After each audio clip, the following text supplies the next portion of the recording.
Tú sabías que Start Me Up iba a ser una canción de reggae y hicieron como 45 versiones y la única versión de rock es la que conocemos.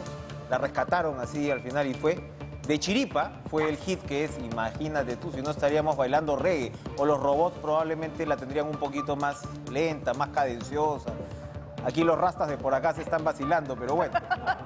Gracias Carla por el pase. Vamos a tener, les damos la bienvenida a este cara a cara porque bueno, como sabemos se realizó el pleno descentralizado en Cajamarca y bueno, en medio de una confusión que pudimos cubrir ayer, al final, ¿no? Porque no se sabía bien por qué se estaba votando en realidad, pero se realizó finalmente la votación, todo el mundo la tenía clara y bueno, se suspendieron las elecciones primarias, lo que por supuesto ha sido, digamos, calificado como un retroceso de lo que sería la reforma política. ¿Lo es? ¿No lo es? Vamos a conversar de ese y otros temas con el politólogo Martín Tanaka, por cierto, ex integrante de la Comisión de Alto Nivel para la Reforma Política. Martín, ¿cómo está usted? Gracias por estar con nosotros. Buenas noches, Enrique. Muchas gracias por la invitación. Un gusto. Bueno, a ver, ¿qué tan grave es, digamos, este evidente retroceso, ¿no? Esta reacción de la mayoría de bancadas de decir no, por el momento no primarias? ¿Qué tan pernicioso es para el conjunto de lo que debería ser la reforma? Yo creo que es muy preocupante porque si bien uno podría entender que por el contexto de la crisis sanitaria se han presentado una serie de dificultades que eventualmente podrían hacerlo a uno pensar que puede ser razonable, en todo caso creo yo que si no había primarias, tendría que haber habido algo que reemplace el papel que las primarias buscaban, que era fortalecer a los partidos políticos, ¿no?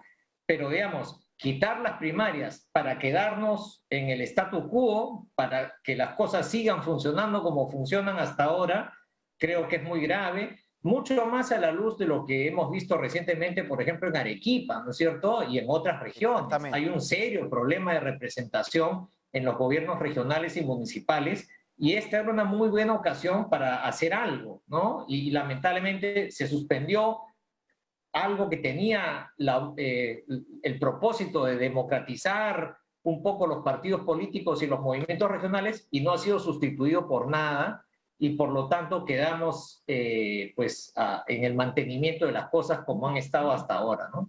Es importante lo que señala de los partidos regionales porque también las primarias alcanzan a estas organizaciones y claro, lo que haces en todo caso es abrir la cancha, ¿no? Probablemente no sean cientos de miles de personas que intervengan, pero por lo menos abres la cancha en términos de que esto no se quede en una cúpula de 2 o 3 personas, ¿verdad? Claro, mira, además que en las elecciones nacionales pasadas ya hemos tenido una suerte de filtro, ¿no es cierto?, de veintitantas organizaciones políticas, ahora hemos pasado a unas 10, ¿no es cierto? Y bueno, lo mismo había que hacer con las elecciones a nivel de los movimientos regionales, ¿no? Tener algunos criterios que permitieran eliminar, sacar de la competencia a los partidos, a los movimientos cascarón, ¿no? Y las primarias buscaban tener esa finalidad. Ahora, si es que no podemos organizar primarias, por ejemplo, el propio Jurado Nacional de Elecciones, que ha señalado que ya no hay tiempo, que se le complican las cosas, también ha emitido un pronunciamiento diciendo que las elecciones, debería haber elecciones internas democráticas con un militante, un voto, y no solamente una elección de una cúpula de delegados, y debería haber un mínimo de participación en esas elecciones internas, ¿no? Yo creo que podría haber habido esa transacción. Suspendemos las primarias, pero nos aseguramos de un mecanismo democrático de selección de candidatos, ¿no? Lamentablemente hasta ahora eso no se ha dado, ¿no? Lamentablemente. Y bueno, vamos también en esta situación entrando a lo que son los 90 días, ¿no? Porque acá estamos esperando los 100 días, pero las cosas en el Perú son tan dramáticas a veces que vamos contando de 10 en 10 y ya entramos a los 90 días del gobierno de Pedro Castillo. Una columna suya que me gustó mucho hace algunos días, que era un poquito voltear la perspectiva. Yo sé que hay conflictividad, yo sé que el tema es complejo, pero usted lo que decía es, a ver, también ocurre que la democracia podría aguantar, ¿no?, a partir de las instituciones que ya están en marcha. Usted hablaba pues de esta suerte de islas de excelencia en el Estado, y claro, son instituciones que tienen un peso muy fuerte en la proyección. Hablemos, por ejemplo, del BCR, ¿no? O sea, de lo que ha significado la ratificación de Julio Velarde, con un directorio de repente un poco más variado, ¿no? Pero sin duda de profesionales de primer nivel, al menos hasta ahora. Vamos a ver los que elija el Congreso. Y así podríamos hablar de algunas otras instituciones donde se ve que quizás se sustenta la gobernabilidad. ¿Aguanta la democracia a partir de eso? O sea, es interesante ver ese registro positivo de lo que hemos avanzado y de cómo esto soporta de alguna manera una situación evidentemente compleja como la que vivimos, ¿no? Sí, creo que hemos vivido una situación muy en el límite, pero mal que bien, ¿no es cierto? Por el momento se han disipado los temores, digámoslo así, de un proyecto autoritario o de un cambio absolutamente radical y un salto al vacío en materia económica y política, ¿no? Por el momento eso parece estar neutralizado y se ha neutralizado con mecanismos institucionales, ¿no? Es decir, el contrapeso que ejerce el Congreso, la movilización de la sociedad civil, de los medios de comunicación y la resistencia, como dices tú, de algunas del propio Estado y de áreas del Estado que se resisten, digámoslo así, a perder lo avanzado, ¿no? Entonces, pero ciertamente el gobierno y la oposición tienen que hacer más para encauzar, por un lado democrático, institucional, y dar un poco más de certidumbre y estabilidad al país, ¿no? La oportunidad está, ¿no? Y yo confío que con la nueva presidenta del Consejo de Ministros podamos avanzar en esa dirección. Exactamente, exactamente. El cambio en la PCM expresa también lo que usted señalaba de alguna manera, alguna resistencia institucional, ¿no?, que se ha organizado. Pero, a ver, ya sabemos que el Ejecutivo, y a veces no lo entendemos muy bien, no sabemos, hay quienes especulan que todo podría ser parte de una suerte de latencia radical, ¿no?, que está en el presidente. Otros dicen que, bueno, que él recién está aprendiendo, ¿no?, los pormenores de su trabajo.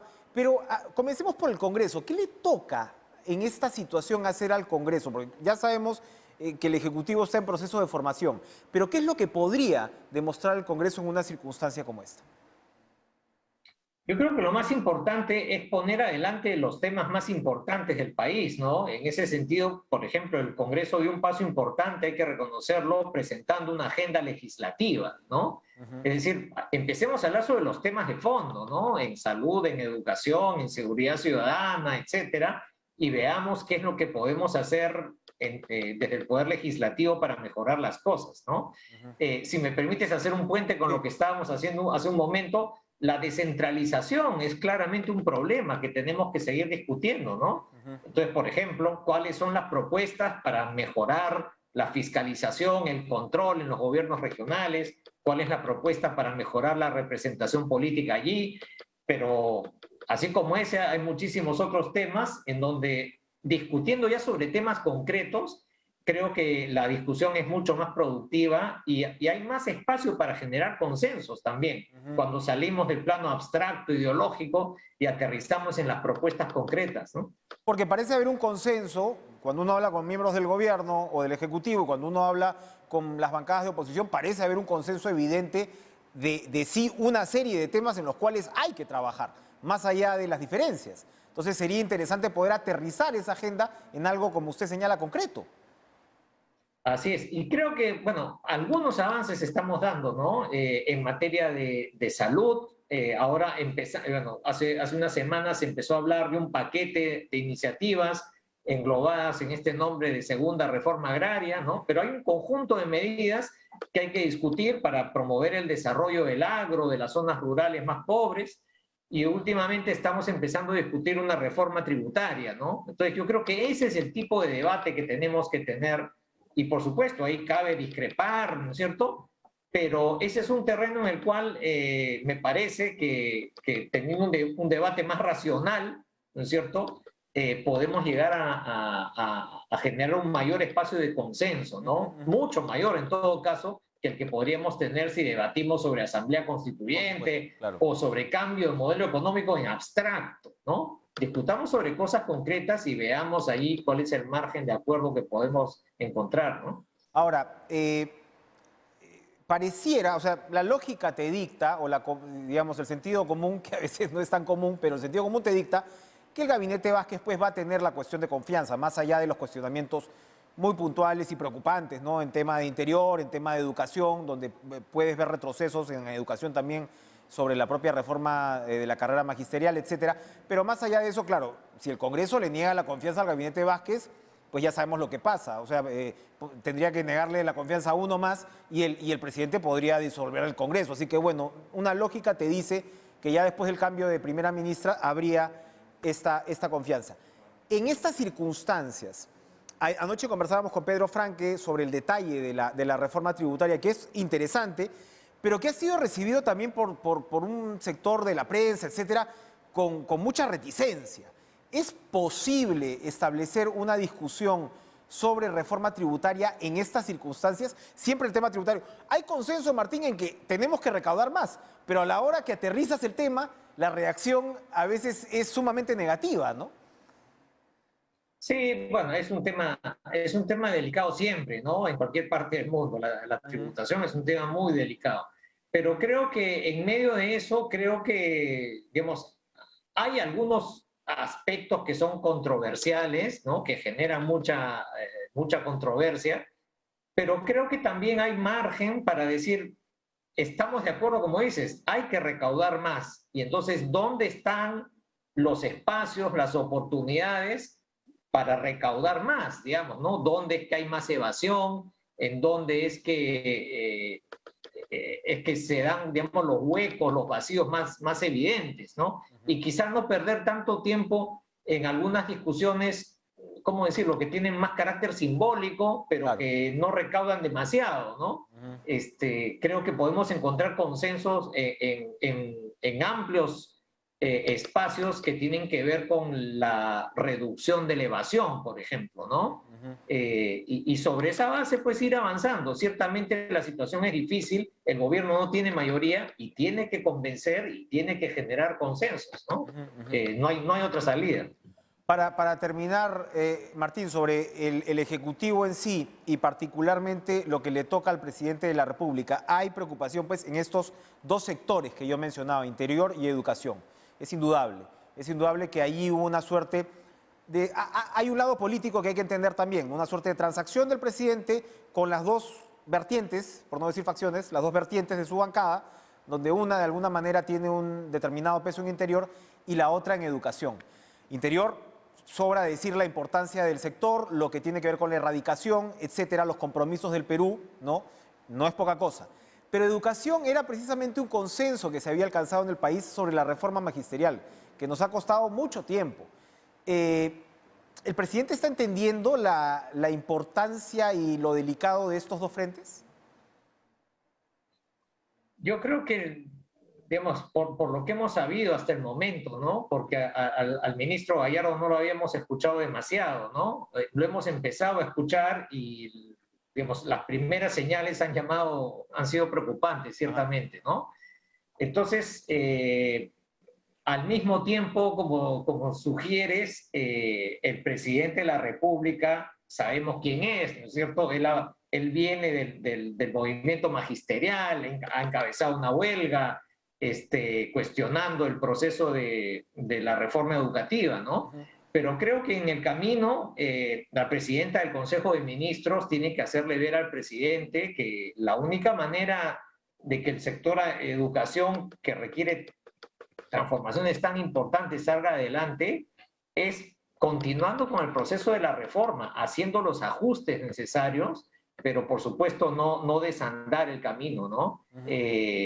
Si es que el ministro de Educación entiende que esa es la dirección en la que habría que ir, podría encontrar oxígeno, digámoslo así, ¿no? Pero desandar, digámoslo así, chocar directamente con lo avanzado en la reforma magisterial, creo que volvería a generar el clima de de conflictividad que quisiéramos evitar, ¿no? Hablando de las islas de excelencia, ¿no?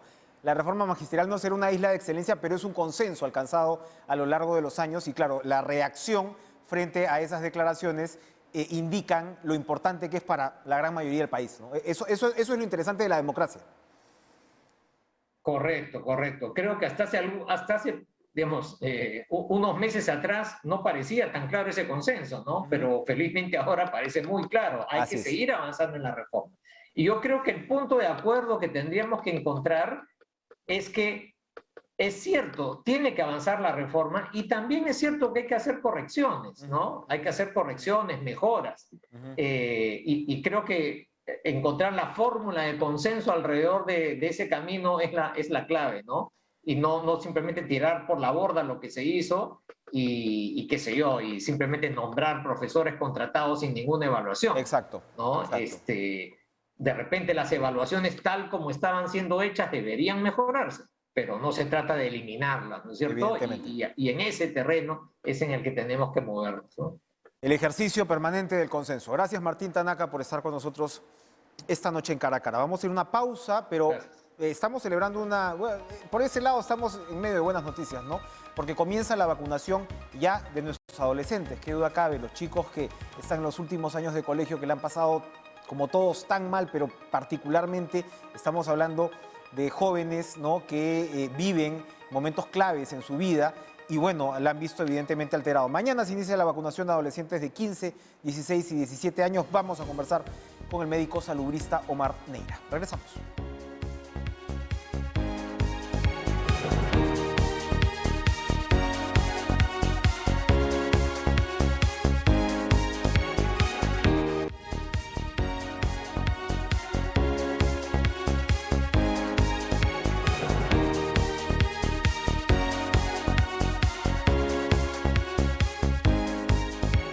Decía que los chicos están celebrando porque siempre pensamos pues en nuestros jóvenes que están en tercero, cuarto, quinto de media en estas épocas cruciales y muchos de hecho, ¿no? 2 promociones enteras prácticamente se han perdido más allá del impacto que tiene en los más chiquitos el hecho de no ir al colegio, etcétera. Los que estaban terminando se han perdido pues de una etapa crucial y todavía vamos a ver cómo vamos a voltear esa tortilla, ¿verdad? Pero el hecho es que mañana se inicia la vacunación a adolescentes de 15, 16 y 17 años. Hay una gran cantidad de locales, son me parece 39 al menos en Lima, los que van a brindar la vacunación el 30 y el 31 y por supuesto ya los siguientes días esto va a continuar. Le damos la bienvenida a Omar Neira, médico salubrista, y la primera pregunta, doctor, gracias por estar con nosotros, es ¿qué impacto es el que tiene ya el inicio de vacunación de una población, un grupo etario ya menor? O sea, ¿cuál es el impacto a la hora ya del combate contra la pandemia y de poder ir regresando a la normalidad? ¿Son de todas maneras un grupo de riesgo? ¿Qué tal? Buenas noches, doctor. Enrique, buenas noches. Gracias por la invitación y un placer. Definitivamente, todos somos personas vulnerables. No son tan de riesgo como los adultos mayores, pero sí tienen un impacto negativo, de cierto modo, algunos miembros de este grupo etario. Y bajo ese contexto, es una gran noticia que ya se inicie en este fin de semana la inmunización a estos adolescentes, porque va a permitir no solo el retorno a cierta normalidad, sino que ellos retornen con mayor seguridad a las actividades escolares, ya sea de colegio o universidad en las que puedan estar, ¿no? Así que es una gran noticia porque es algo que hemos venido descuidando en el Perú. Sin duda, estamos realmente a la saga. Y esa es la pregunta también que le quería hacer. ¿No quedan claras de todas las razones por las cuales estamos demorando tanto este retorno a las clases presenciales? La data está ahí. Todos los países lo están haciendo, ya lo han hecho en gran medida. Debería reconsiderar el gobierno y, por supuesto, a quien le toque en términos de UGELs, gremios de maestros, etcétera, reconsiderar lo que es un evidente retraso para el Perú.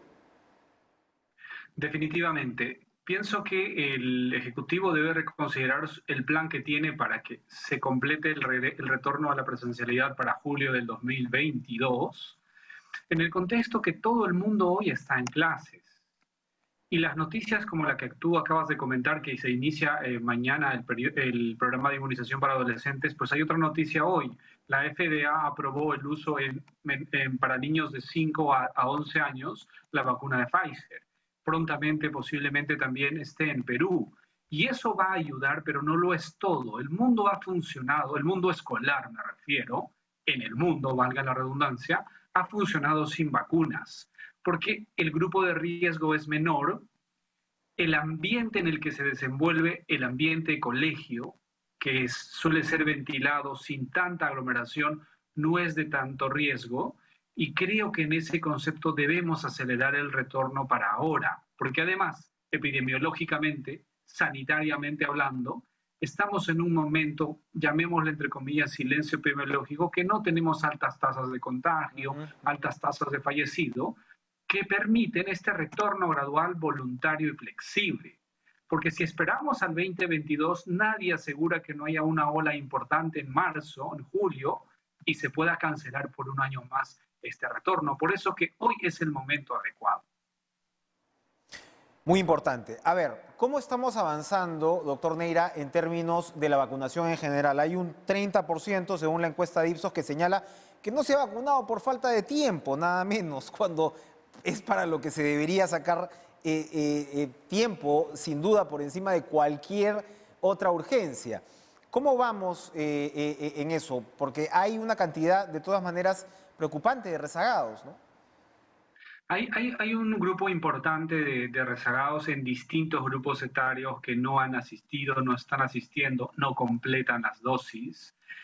Y ahí necesitamos fortalecer las campañas de educación para que la población entienda, si bien hemos sufrido esta crisis sanitaria de la peor manera en el país, 200.000 fallecidos, hemos perdido todos familiares, pero eso que nos sirva de reflexión para ir a las vacunas. Las vacunas han demostrado que son seguras y eficaces.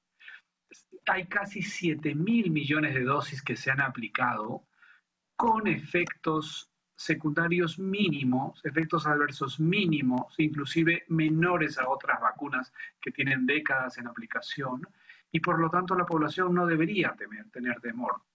El factor tiempo me parece por parte de la población como una excusa inexplicable, y es ahí donde debemos trabajar para hacerles comprender que necesitamos ir, es 1 o 2 horas de ir a un centro de inmunización para poder recibir la vacuna, porque esto nos va a empezar a regresar a esta normalidad hasta llegar a una normalidad antigua posiblemente en unos años, ¿no?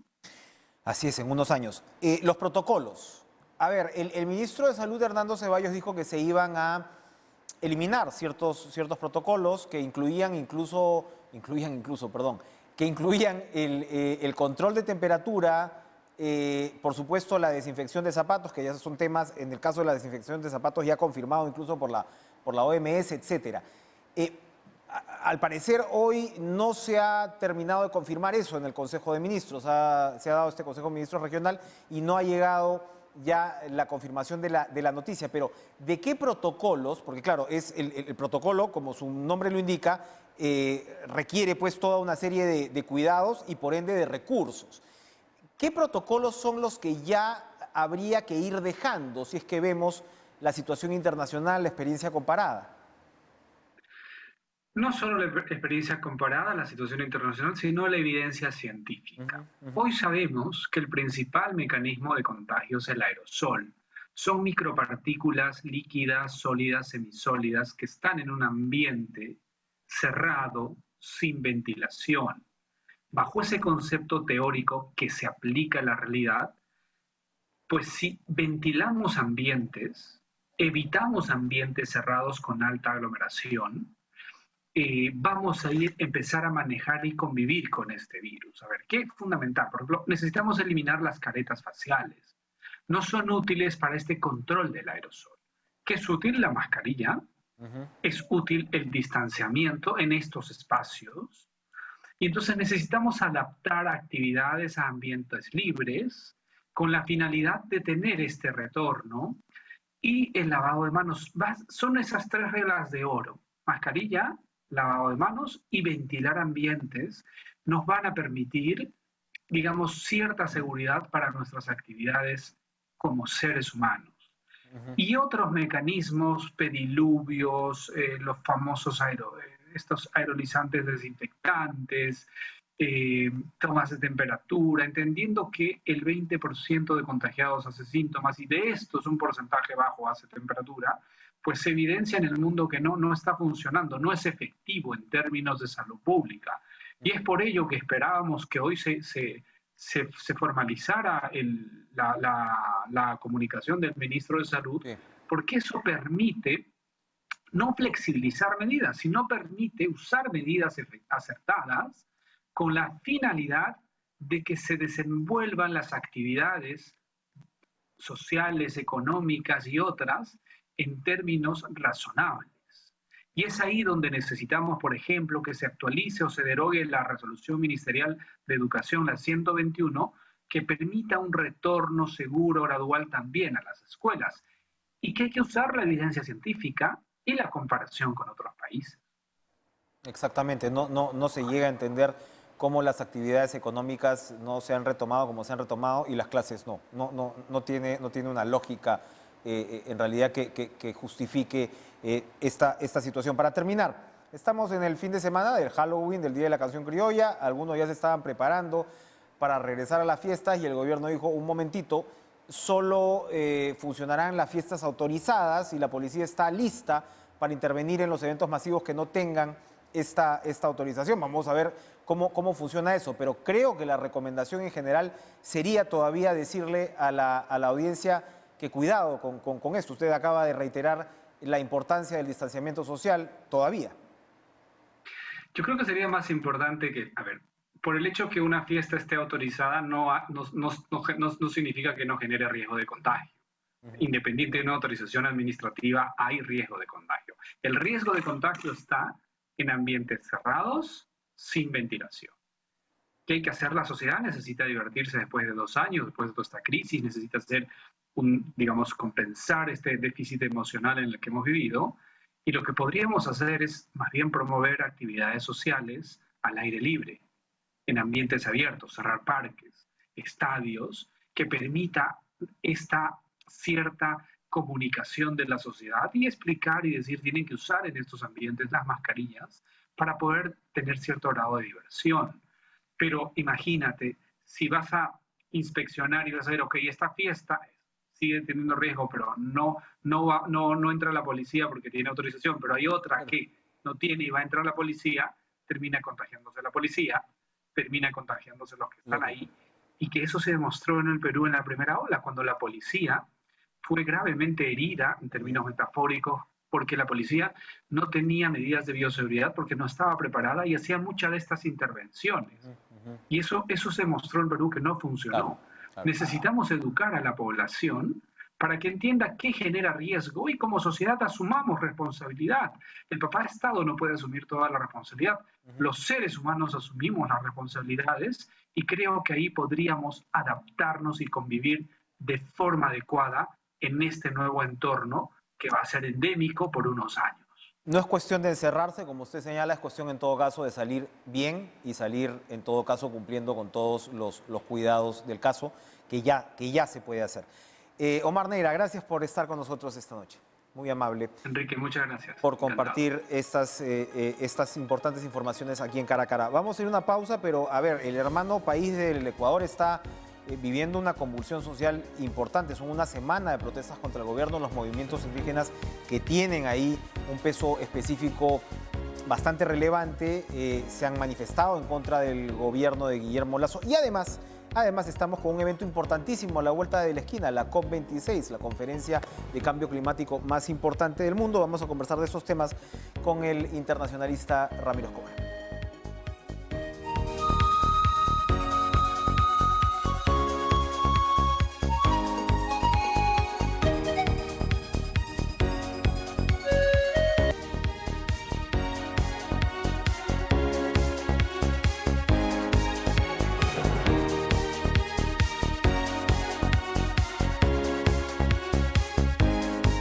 Estamos con el catedrático de la Universidad Antonio Ruiz de Montoya, columnista de La República, Ramiro Escobar. Ramiro, ¿qué tal? Gracias por estar con nosotros. Buenas noches. Ecuador ha vivido una semana... Gracias por la invitación y un saludo para ti y los televidentes. A ti, gracias. Ecuador vive una nueva semana de convulsión. El presidente está en una gira en Europa, protestas por el tema de precios de combustibles, pero siempre, de todas maneras, con un elemento de la organización político-social indígena que evidentemente nos imaginamos por la línea del gobierno va en una ruta de colisión. ¿Cómo entender este nuevo capítulo de inestabilidad en el hermano país? Bueno, la Confederación de Nacionalidades Indígenas del Ecuador, CONAIE, es un organismo indígena con muy fuerte influencia política y que antes ha participado ya en el derrocamiento de varios presidentes, ¿no? Como Lucio Gutiérrez, como Abdalá Bucaram y como Yamil Maguad, ¿no? No es como acá que las organizaciones indígenas existen pero no tienen tanta influencia política. Y hay que aclarar algo, Enrique, que tal vez mucha gente no sabe. En Ecuador, los considerados indígenas son en su mayoría de la sierra, no de la selva como acá. Acá, después de la reforma agraria, son más considerados indígenas los de la selva que los de la sierra. Es cierto. En Ecuador no es así. La mayoría son de la sierra, la mayoría de dirigentes de este organismo son de la sierra. Y tienen mucha fuerza política y en el gobierno anterior incluso, el de Lenín Moreno, lo hicieron retroceder frente a un alza de combustibles, y ahora lo que ha pasado es que a Lazo se le han juntado una serie de ingredientes que hacen esa suerte de tormenta perfecta que en contra de él, de la que se está hablando, ¿no? Su involucramiento en el caso de los Pandora Papers, la subida del alza del combustible, la inseguridad en el Ecuador, y además tiene una escasa presencia parlamentaria, apenas 12 parlamentarios de 137, entonces está bastante arrinconado políticamente, pero de momento ha abierto un canal de diálogo con los manifestantes, con quienes protestan, indígenas incluidos. Los indígenas no han dicho que sí todavía, pero se prevé que van a suspender las movilizaciones por 10 días y en ese lapso van a ver de acordar o por lo menos conversar con el gobierno. Eso está sobre la mesa, ¿no?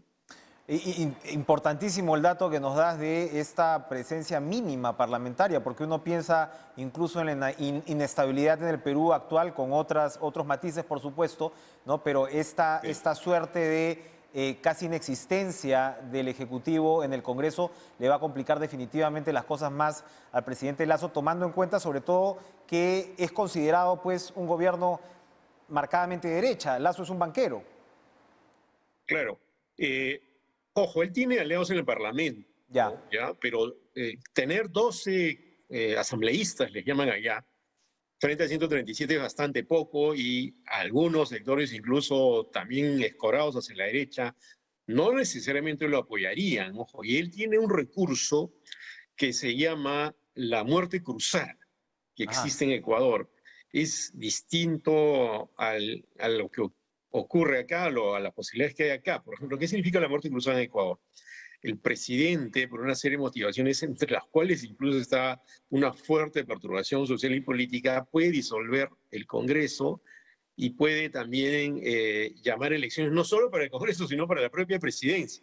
¿Y quién te imaginas que le está animando a Lazo para que haga eso? Rafael Correa, ¿no? Porque tendría que llamar elecciones no solo para el Congreso, sino para la presidencia. Ahora, él de momento ha dicho que no va a apelar a ese recurso, pero está en una situación muy tambaleante, y sí, evidentemente es visto como un presidente de derecha, pero ojo, Enrique, en la campaña para ganar en la segunda vuelta, fíjate, saltó de 19% más o menos a más de 52%.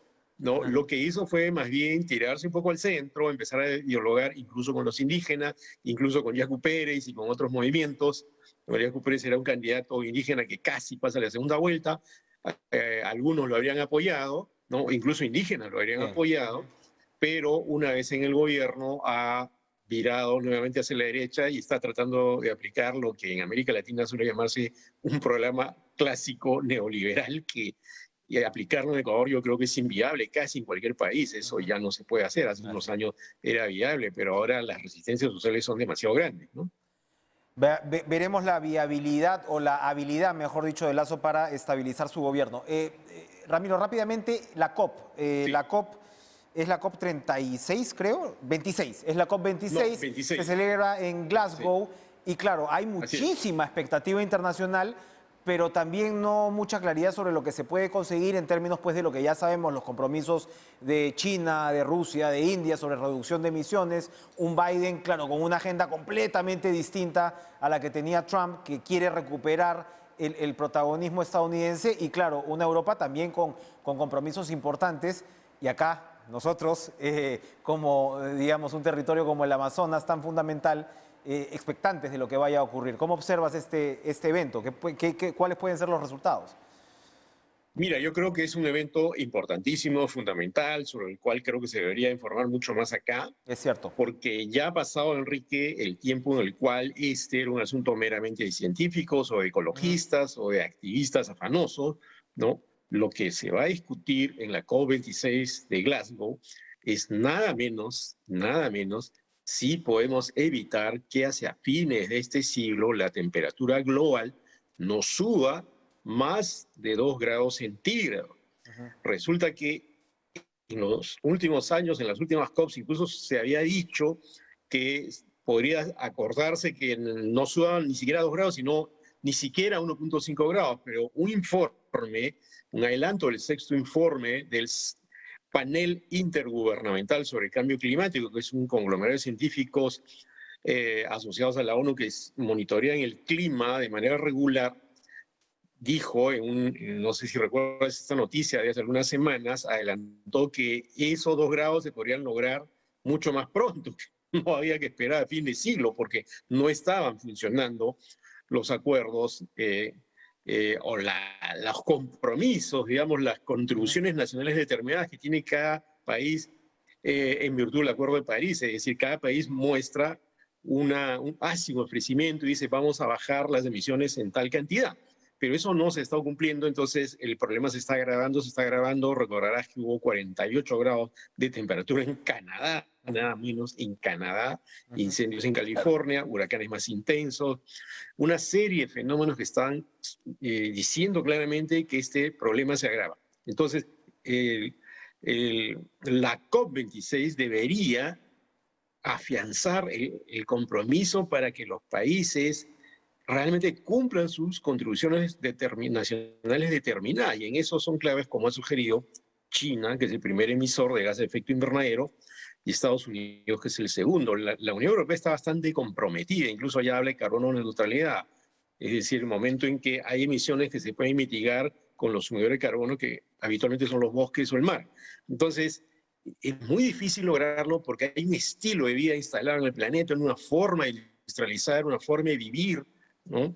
Que implica mucho miedo de los políticos de tomar medidas, porque son medidas que pueden ser impopulares, como que uses menos el auto, por ejemplo, ¿no? Cosas de ese tipo. Entonces, hay una crisis climática muy severa y creo que si en esta cumbre no se toman decisiones trascendentales, no se hace un giro sustancial, o por lo menos se intenta, la situación va a seguir agravándose y podemos llegar a una crisis climática que puede meternos en una real nueva normalidad, como ha dicho un autor norteamericano, Wallace, y ella habla de nueva normalidad. Antes de la pandemia dice que esta sería la nueva normalidad. Y una normalidad muy precaria, muy difícil. El Perú es un emisor muy pequeño de gases de efecto invernadero, pero está haciendo su chamba, está haciendo la Dirección Nacional del Cambio Climático, el Ministerio, tiene una serie de medidas de mitigación y adaptación que está poniendo en marcha y va a estar presente en la cumbre, ¿no? Interesantísimo, importantísimo, y como señalas, es un evento que tendría que, y esperamos que en los próximos días tenga más atención, ¿no? De discusión, porque además estamos directamente interesados, somos protagonistas. ¿Cómo olvidar la COP previa a la de París en Lima, donde en realidad se sentaron las bases para lo que se discute hoy? Gracias, Ramiro, como siempre, un gusto verte. Gracias a ti, Enrique, un gusto saludarte y un saludo a los televidentes. Gracias. ¿Vamos a ir a una pausa? No, ya estamos. Ya estamos listos con Aurelio Ochoa, ingeniero experto, por supuesto, en hidrocarburos. Hoy el presidente sobrevoló Camisea. Hubo, don Aurelio, gracias por estar con nosotros. Hubo esta controversia conceptual esta semana entre nacionalización y estatización. Creo que tiene que poner su micro. Pero bueno, el consenso está en que hay que masificar el gas natural en Cusco, en regiones vecinas, e incluso se están discutiendo soluciones de repente transitorias, pero que podrían ayudar a avanzar con el tema del transporte en sí, con camiones y demás para hacer llegar el gas natural. ¿Qué nos puede decir al respecto? Buenas noches. Sí, ¿qué tal? Muy buenas noches. ¿Me escucha? Perfectamente, perfectamente. Ya, perfecto. Me alegro. Sí, pensaba que había dificultad. Bueno, gracias por la pregunta. Me parece efectivamente que, digamos, lo que se ha tocado y ese sobrevuelo, yo pienso que es un mensaje de todas maneras político, ¿sí? Para que también el presidente conozca cómo es la operación, en fin, ¿no? Pero ahora lo que se estuvo también anunciando era el tema de fortalecer esto del transporte virtual, o sea, los famosos gasoductos virtuales, ¿no? Entonces, está bien, o sea, la masificación efectivamente puede fortalecerse en este caso, llevando pues en camiones, pero eso es debe ser muy temporal, porque al final resulta oneroso tener que llevar, digamos, en camiones el gas, pudiendo llevarlo por tubería, pero eso lógicamente podría demorar todavía, porque tenemos una experiencia, fíjese, tenemos una experiencia en el caso de Arequipa, Moquegua y Tacna, que justamente el concesionario tiró la esponja, se fue porque simplemente no le era comercial y tampoco el Estado había cumplido en construir, en terminar el gasoducto sur peruano. Entonces dijo, no es mi negocio porque no es atractivo utilizar gas natural cuando se transporta en camiones, ¿no? Entonces, claro, creo que eso podría ser algo muy temporal, ¿no? Perfecto. Ahora, nosotros conversamos hace algunas semanas, ¿no? Cuando se planteó lo del tema de la renegociación y ha ido evolucionando, aunque todavía no sabemos muy bien, hay esta comisión, pero ha ido evolucionando la opinión pública sobre lo que se puede renegociar. Y claro, desde el lado del sector, digamos, gremial, industrial, ¿no? Dice, oye, el consorcio no se encarga, ¿no?, del tema de masificación, por ahí no va a ir la cosa. Y como usted señala, ¿no?, es el Estado el que tiene que trabajar un poco con la demanda, subvencionar efectivamente, pero ¿qué es lo que sí se puede negociar en este punto o renegociar con el consorcio? Porque como usted dice, los otros privados que han tratado de entrar no han visto negocio porque no hay demanda industrial. ¿Qué es lo que se puede más o menos balancear con el consorcio, si es que hay algo que hacer por ahí? Claro, hay un tema importantísimo y creo que allí hay una coincidencia casi, no sé si unánime, pero mayoritaria en todo caso, digamos, los políticos. Recordemos que el tema de la renegociación del contrato de exportación por el lote 56. Entonces, esto ya data inclusive del año 2016 en el proceso electoral en que todos, comenzando por el señor Barnechea y terminando por el señor PPK, en su momento plantearon precisamente renegociar el contrato de exportación. Y ahora último, en estas nuevas elecciones también los que lideraban las encuestas, los 5 primeros, también estuvieron de acuerdo en que esto se debería renegociar. Entonces, ese es un aspecto que no se ha tocado todavía, por ejemplo, hasta este momento. Supongo que eso tenga que de todas maneras ponerlo sobre el tapete de la renegociación, porque esa es la parte fundamental que podría precisamente, ¿qué cosa? Si repartimos mejor la torta de la exportación, podríamos tener los recursos financieros para precisamente llevar adelante la masificación. ¿Por qué? Porque para la masificación se necesita dinero para la construcción de los ductos, la red de ductos, ¿no es cierto? Entonces, esa red de ductos, el Estado de todas maneras va a ser un poco difícil, por eso que no lo ha podido hacer hasta la fecha. Entonces, es una obligación del Estado, lógicamente, en este caso, esa construcción de infraestructura. Pero creo que podría verse en este caso financiada precisamente con esta renegociación, con los efectos que pudiese tener el gas de exportación. Y sobre todo en este momento, fíjese que está en un nivel muy elevado el precio del gas natural en el mundo, particularmente en el caso de Europa y del Asia.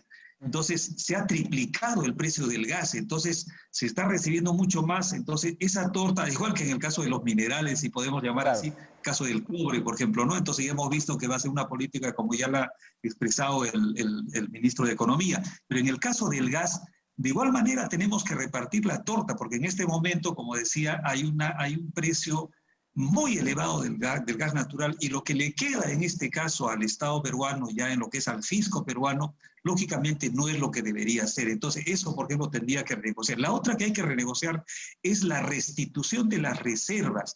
¿Qué pasa? No estamos explorando por gas natural, estamos consumiendo las reservas que han sido descubiertas el año 84 por la Shell. En este caso no hemos restituido porque no estamos perforando pozos exploratorios. Entonces lo único que estamos haciendo es explotar, ¿no es cierto? Sacar el gas que ya se ha descubierto hace varios años, y no estamos restituyendo las reservas. Y allí, por ejemplo, tiene que de todas maneras exigirse al consorcio que proceda a la exploración para poder precisamente alargar el tiempo de vida de las reservas actuales, y no vaya a ocurrir lo que le está pasando a Bolivia en este momento. Tanto ponemos el ejemplo de Bolivia, precisamente ellos han consumido sus reservas. Nos queda un minutito, pero hay un tema que me quedó sonando mucho, que lo conversamos la vez pasada, que usted decía que sí se debería abordar el tema del desamarrar el precio del GLP, porque como sabemos producimos el 80%, importamos el 20%, y esa importación hace que estés amarrado a los precios internacionales de GLP, que son altos. Mientras se masifica el gas, con esa propuesta suya, se podría bajar el precio del GLP según entiendo, pero no he escuchado mucho eco en los especialistas. ¿Es posible desamarrar ese precio? Claro que sí, porque simplemente no aplicar, en este caso, la paridad de importación, porque nosotros más bien deberíamos aplicar la paridad de exportación. ¿Qué significa? El precio internacional, exactamente el precio internacional, solamente agregarle el transporte marítimo de, en este caso, Pisco hasta el Callao, y no lo que en este momento se está aplicando, como que si simulásemos traerlo desde la costa del Golfo en el Atlántico. Lógicamente es un tramo pues muchísimo más largo, y eso es lo que estamos en este momento pagando. Entonces, eso, por ejemplo, tiene que corregir. Eso de repente un par de horas se corrige, la verdad. O sea, no va a ser digamos, el principal tema, ¿no? Pero como usted señala, puede coadyuvar en este caso a que precisamente cuando llegue el gas, por lo menos haya, digamos, algún precio menor, ¿no? Y seguramente va a tender a bajar en algún momento, pero creo que esto podría ayudar mucho más todavía. ¿Podríamos quedarnos con ese 20% amarrado al precio internacional y nuestro 80% desvincularlo? ¿Esa podría ser una figura? Claro que sí. Y eso es lo que hacía los INERMIN hasta el 1 de julio de este año. Porque tenía una norma diferente de calcular, que también el mismo ministerio la había emitido, pues imagínense, estamos hablando de 2014.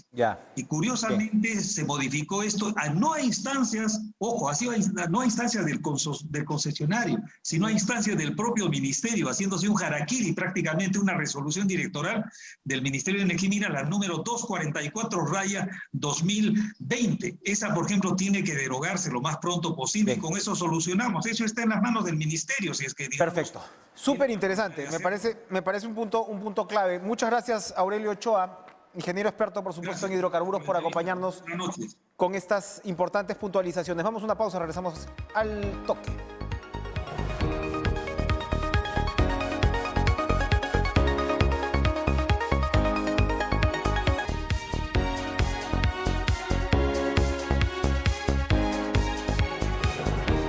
Bien, gracias por estar con nosotros esta semana en Cara a Cara. Sigan con la programación de TV Perú, sigan con En Pared. Acá el estudio está alterado, me dicen que hay una criatura alada, maravillosa, que tiene a todo el mundo en ascuas. Evidentemente no es Lucho Trizano pero bueno, vamos a ver de qué se trata.